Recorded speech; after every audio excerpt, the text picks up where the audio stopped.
რეჟიმის რეპრესიები და ქვეყანაში შექმნილი პოლიტიკური კრიზისი. სალომე ზურაბიშვილთან კონსულტაციების შემდეგ პროდასავლური ოპოზიცია დახურულ შეხვედრაზე იკრიბება. ერთ-ერთი თემა ახალი არჩევნებისთვის მზადება. ნინი ბალანჩივაძე ჩაგვერთვება პირდაპირ ეთერში დეტალებით გისმენინი. უკვე ნახევარი საათია, რაც მიმდინარეობს ოპოზიციის პროდასავლური ოპოზიციური პარტიების შეხვედრა დახურულ კარს მიღმა და დღევანდელ შეხვედრაზე ცხადია, საუბარი იქნება ქვეყანაში მიმდინარე პროცესებთან დაკავშირებით, ბიძინა ივანიშვილის რეჟიმის უკანონო გადაწყვეტილებებთან დაკავშირებით და იმასთან მიმართებით, როგორ უნდა გამოვიდეს ქვეყანა კრიზისიდან და რა იქნება მთავარი გეგმა ოპოზიციური პარტიების იმ ნაბიჯების შემდგომ, რასაც ჩვენ ვხედავთ ბიძინა ივანიშვილის მხრიდან. ოპოზიცია თანხმდება იმაზე, რომ ყველანაირი წითელი ხაზი გადაკვეთა ბიძინა ივანიშვილის რეჟიმმა, ის ესხმის თავს ნებისმიერ ადამიანს, რომელსაც აქვს განსხვავებული პოზიცია, მისგან აკავებს მედიის წარმომადგენლებს, მისთვის არ არსებობს პროფესია, ყველა ნებისმიერი ადამიანი, ვინც უპირისპირდება ბიძინა ივანიშვილის რეჟიმს, მათი მხრიდან ისჯება, რაც აღარ უნდა გაგრძელდეს და კრიზისიდან გამოსავლის ერთადერთი გზა არის ცხადია ქვეყანაში ახალი არჩევნების ჩანიშვნა.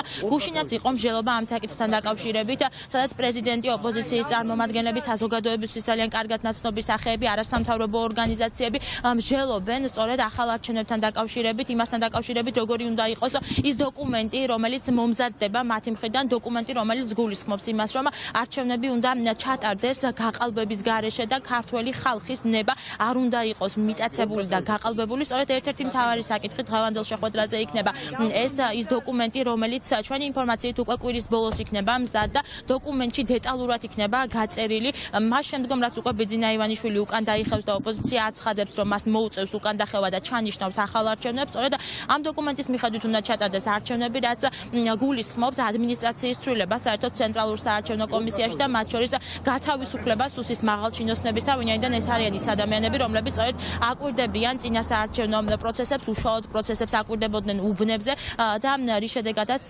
ქართველი ხალხის ნება გაყალბდა. ასევე ოპოზიცია თანხმდება იმაზე, რომ მნიშვნელოვანი არის პარტნიორებთან კომუნიკაცია, ახლო კომუნიკაცია და ჩვენს პარტნიორებთან ყოველდღიურ რეჟიმში აქვთ ეს კომუნიკაცია ოპოზიციონერ ლიდერებს, მათ შორის დღეს გავიგეთ ინფორმაცია იმასთან დაკავშირებით, რომ ალდეს პოლიტიკური ჯგუფის მხრიდან უკვე მოსაწვევი გაეგზავნა როგორც ზურაბ ჯაფარიძეს, ასევე გიორგი ვაშაძეს. ისინი 27 იანვარს გაემგზავრებიან სტრასბურგში, სადაც დაესწრებიან ევროპის საბჭოს საპარლამენტო ასამბლეის ხდომას და მათ შორის დაესწრებიან ალდეს ფრაქციის პოლიტიკური ჯგუფის ხდომას, სადაც ერთ-ერთი მთავარი განსახილველი თემა იქნება ცხადია საქართველო და ის ნაბიჯები, რომლებიც ჩვენმა პარტნიორებმა უნდა გადადგან ბიძინა ივანიშვილის რეჟიმის წინააღმდეგ.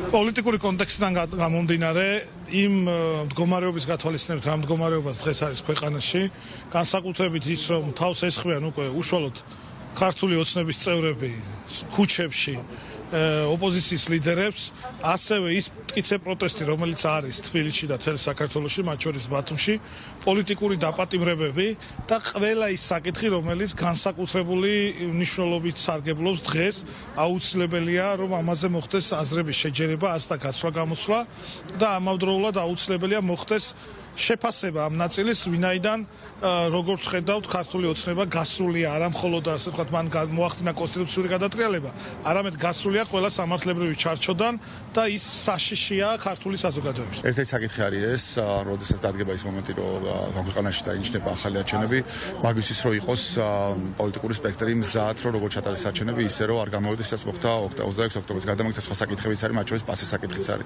ჯერ ახალი არჩევნები უნდა დავანიშნინოთ, ხო? ჯერ ეს არის მთავარი, ჯერ ყველა პოლიტიკური პატიმარი, სინდისის პატიმრები უნდა განთავისუფლდნენ დაკავებული ნაცემი ჟურნალისტები, უნდა განთავისუფლდეს ყველა ის მოქალაქე, რომელიც მძევლად ყავს აყვანილი ამ ტერორისტულ მანქანას.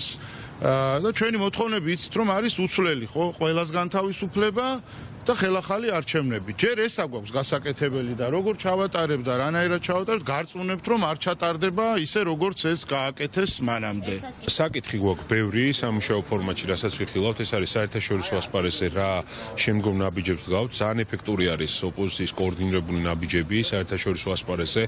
ასევე იქნება საუბარი იმ საარჩევნო დოკუმენტზე, რომელიც პრეზიდენტთან ერთად უნდა მომზადდეს, სალომე ზურაბიშვილთან ერთად და რა თქმა უნდა, სისტემურ ძალადობას პროცესთან დაკავშირებით, რომელსაც ადგილი აქვს ქართული ოცნების მხრიდან. ოპოზიციის კოორდინირებულ და სამუშაო, ასე ვთქვათ, შეხვედრებს აქვს გადამწყვეტი მნიშვნელობა თვითონ ამ პროცესისთვის, ყველა ამ საკითხზე გვექნება მნიშვნელობა.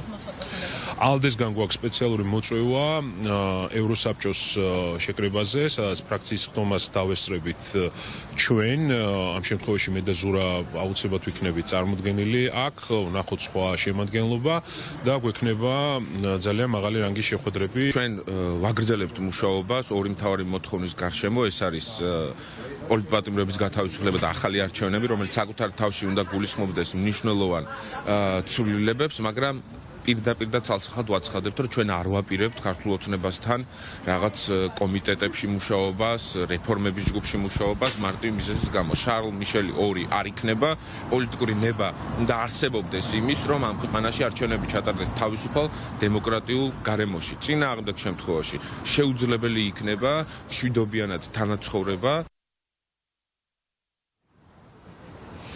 თითქმის უკვე ნახევარი საათია, რაც დახურულ კარს მიღმა მიმდინარეობს ოპოზიციონერი ლიდერების შეხვედრები. სამი პროდასავლური ოპოზიციური პარტია ხდება დღეს ერთმანეთს. აქ ადგილზე არ გამოჩენილა გიორგი გახარიას გუნდიდან რომელიმე წარმომადგენელი, თუმცა წინა შეხვედრებზე ისინი იმყოფებოდნენ და ჩვენ ვიცით მათი პოზიცია ქვეყანაში მიმდინარე პროცესებთან დაკავშირებით, ვიცით რომ ოპოზიცია არის ერთიანი სწორედ ორ მთავარ მოთხოვნაში, რომ რაც შეიძლება სწრაფად ჩაინიშნოს ქვეყანაში ახალი არჩევნები და გათავისუფლდნენ უკანონოდ დაკავებული პოლიტპატიმრები. ამ წუთებშიც მიმდინარეობს, როგორც უკვე გითხარით, შეხვედრა და მას შემდგომ რაც უკვე პროდასავლური ოპოზიციური პარტიები შეჯერდებიან საერთო ხედვასთან დაკავშირებით და გაივლიან რიგ საკითხებს. ამის შემდგომ უკვე შეხვედრის დასრულების შემდეგ ჩვენ გვეცოდინება მეტი დეტალი იმ ნაბიჯებთან დაკავშირებით, რასაც უკვე მომდევნო დღეებში ვნახავთ პროდასავლური ოპოზიციური პარტიების მხრიდან.